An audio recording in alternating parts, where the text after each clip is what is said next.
But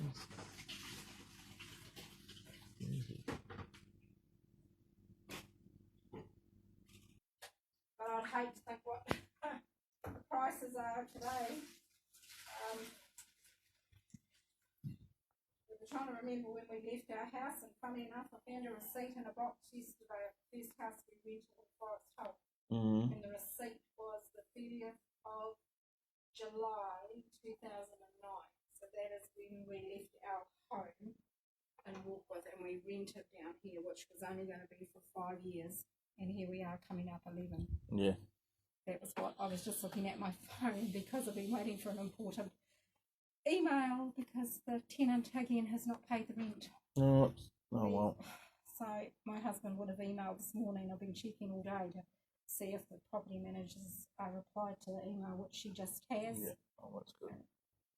It's through Wins, and we thought it would be guaranteed. She said the rent is guaranteed through Wins, but she only moved in on the 30th of December, and the rent got paid to the 26th of January. Then we got no rent for 5 or 6 weeks, and then it got sorted out. And now my husband checked our bank last night, and the rent's not in again. No, I wouldn't put up with that. I'd just kick them. So it's like, Jesus Christ, like. But if you're renting a house, you've got all sorts of problems because it's a Tenancy Act that applies. Yeah, and it's just, so just I such really, crap. the girl visited the property with her mother, and the feedback we got from the property manager was, oh, she's had trouble renting places because she's on her own and she's a solo mother, and she was in a car accident and was slightly brain damaged, and something about Wins are going to guarantee the rent. So this is the first tenant we've had since we've left our property 11 years ago almost, that it's been a Wins. Yeah, linked with Wins. So maybe all these other people of the places that she tried to go for must know more than my husband and I, and probably have known there's a hassle with Wins. Yeah, there will be. It's the same as unemployed people, because I rent rooms and I don't have unemployed people, because unemployed people, they may be getting stuff covered by Wins, but unemployed people are unemployed because they're unemployable.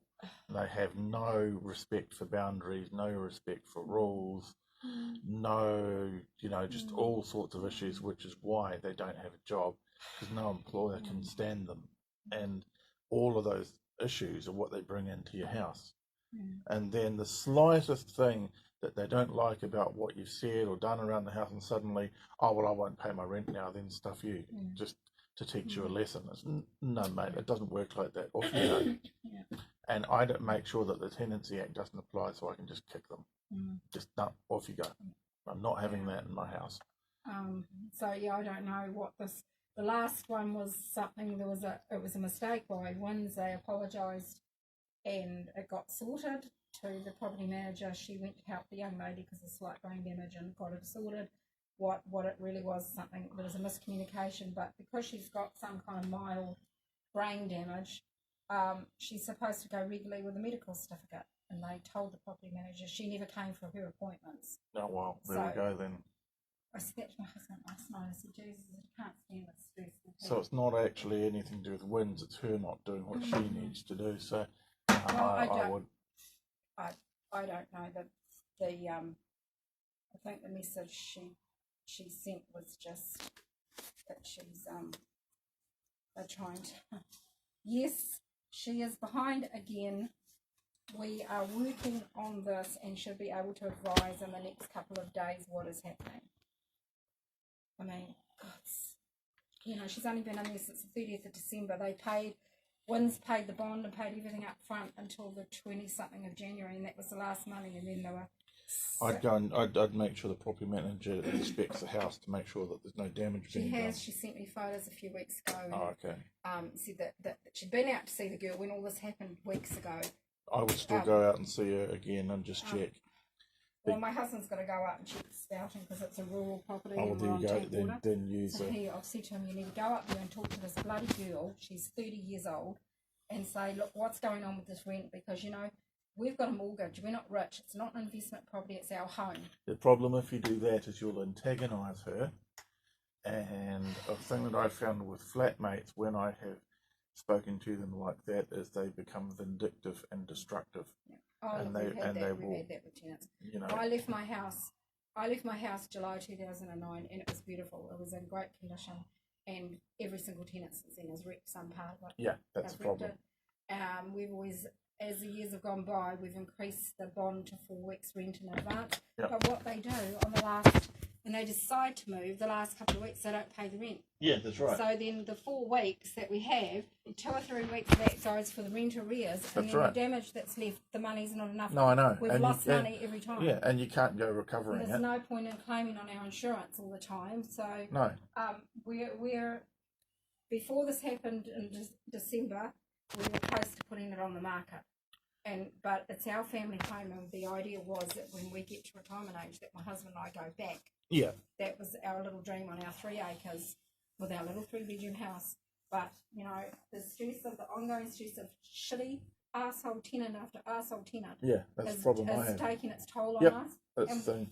we don't have the money behind us to cover the rent we're paying and cover our mortgage. And this is what the property manager said to this girl. She said, I'm keeping the place tidy. And she sent me all the photos that it's all tidy. Mm. She said, yes, you are, but you can't live in somebody else's house and not pay the rent. No, that's right. You can't. They don't seem to get it. They just don't seem to get it. No. People. And the property managers don't care, and that's part of the problem. I had words with her because she's looked after our property for most of the time. The first couple of years we had another agency, and then we went to Harcourts, and the conversation I had a couple of weeks ago, she said, oh, you know, I feel somewhat responsible because I put this girl in. I said, yes, you did, and you've put every other tenant that's been an arsehole in. Yeah. I said, I'm sorry, Mandy, but I said, that's the way it is. And she said, look, I'm sorry, I do all the checks, I do everything, and then after 6 months they go rogue, they go bad. They lie and they make out they're all lovely people, and then after 6 months they just turn into just mongrels, basically. Yeah, and this has happened with every single tenant she's put in there. We've had nothing but trouble, and she's put them all in there. And so she just said she doesn't have this in her town properties. Now I can't believe that out of her large portfolio that there is no one in Warkworth Township that she rents the houses to that she's not had trouble with. No, that's not true. She's having a problem everywhere. It's just bad luck that, you know, we've had delinquent people in our house and No. And she said weeks ago to me, Ellen, I feel that I have got a dagger in my back with your house. And I said, well, okay. I said, I asked you after the last tenant left in December, do you want to continue advertising our house again? Because she's got all the photos of it. It was easier to just stay with her than to go to a new agent at that time of year in December. So we went, she said, no, she'd carry on. Now she said she feels like she's got a dagger in her back. I said, well, okay, let's put it this way then, Mandy. When this girl moves on, when this girl leaves, we will release you and you can pull the dagger out of your back and move on with your big, large portfolio that you have and walk with, and you don't have to deal with us or our house again. Mm. So the relationship was after, you know, so we had another agency for about 2 years and then we went with her. And it's, you know, it's just been one hassle with one tenant after the other. They all stay, at the beginning a couple stayed for about 2 years each, and then the next one only stayed for 12 months, and he was a part married guy. Cut our 30-odd-year-old trees down, went to the Orangutan Tenancy Tribunal, and they said, oh, all he's got to do is replace it with another tree of the same sort. I said, a liquid amber tree that's grown on this farmland for 30, 40 years, and her bastard cut it down because he thought it was dead when it was deciduous. Yeah, and all he's got to do is go out to Kings and buy a $20, $30 plant and put it back, and that's okay. Yeah, it's just ridiculous. These tenants have more bloody rights, more and more. It's beyond ridiculous. Yeah. I said to my husband, we either have got to go back or we sell the house because the stress, you know. Yeah, yeah. The stress and the financial, it's getting too much for us. You know.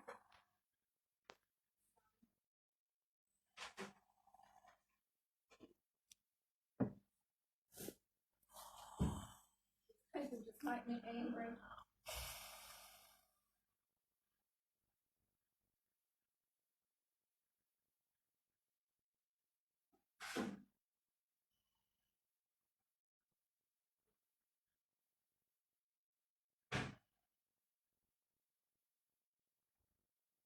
And it's worse because we're on an acreage, so they not only rent the house, the guys bring tyres and they bring car wrecks, and they they just bring shit, just metal shit, just shit, anything onto my land. Yeah. And they leave it. Yeah. And it wasn't like that when they moved in. There was nothing. And every time they move out, we've gone up there, we've hired a trailer, we've taken the shit to the Snells Beach tip. And not the last one was not too bad. The one before, I said to my husband, I'm too old. I can't do this anymore. I'm not doing it. This can all come out of their bond. I'm not busting my ass to do this at my age and clean up their shit when they moved into my house spotlessly clean. Yeah. I'm not doing it anymore. So we got people in to clean the house from top to bottom and take away the rubbish and all the rest of it. But even my young boy over the years, he was only a kid when we were living there. He's 19 now, but he said many a time when we were picking up, they would do bonfires on my paddock. They'd take the couch and just put the couch Yeah. and burn it. And then there'd all be the springs of the couch. I found cutlery. I found nails shaken all along my gravel driveway. Nails. I mean, the list, it goes on and on, the list goes on and on of the things that these people have done. And it's heartbreaking because it was my home. It was my home. And even my kids, my 30-odd-year-old kids, 37, 35, they've rented when they were younger, and you know, my daughter's renting now. None of them would ever treat anyone else's house like that. I taught them not, brought them up properly. Even my boy was just little, my youngest one, and he just said, what's wrong? I remember when I was picking up all this debris and putting it in the big old recycling tubs, shoveling it all from my front paddock and clearing it all. He said, what's wrong with these people, Mum? Trying to burn cutlery. They just didn't want to take it with them, so it was easier to just chuck it in a pile and set fire to it. Yeah. Not just one. They wouldn't do just one bonfire. They'd do 2 or 3 all over my paddock. Yeah. You know, and down the bottom of the driveway. And it just, so he just would say when he was young, you know, Mum, I just don't think they have any respect for our house. I said, no, they don't, son. They don't. No. So, whether this girl is going to be the last tenant, I don't know, because I'm at breaking point. But as I say, we're stuck between a rock and a hard place because we don't have the finances to, if we put it up for sale, it could take 6 months, it could take a year. We do not have the money to pay the mortgage and pay the rent we're in now. No, nobody wants to move all the way back. It's an hour's drive back here from, well, it's 20 minutes west of Puhoi or 20 minutes north of Kaupapa. It's right out in the middle of the countryside. Yeah. So it's not an easy drive. There's no buses. You know, I've got a teenager that gets picked up by his mates and they go out and he can walk up to the corner and catch a bus. Can't do that out there. If it was just my husband and I, we would go there tomorrow, but I've got an adult son that has now had to give up his job. I've got a 19-year-old that's trying to find a job. And, yeah, so it's not going to, it wouldn't, there's no such word as can't. If we have to, we have to. If, you know, finances and the situation gets to that point, we're just going to have to just suck it up and go back because we just simply don't earn enough money between us to pay both. Not with the rent. Our rent's almost $700 a week, $690 for our rent. So it's a lot of money. It's my husband's wages plus our eldest son contributes towards the rent.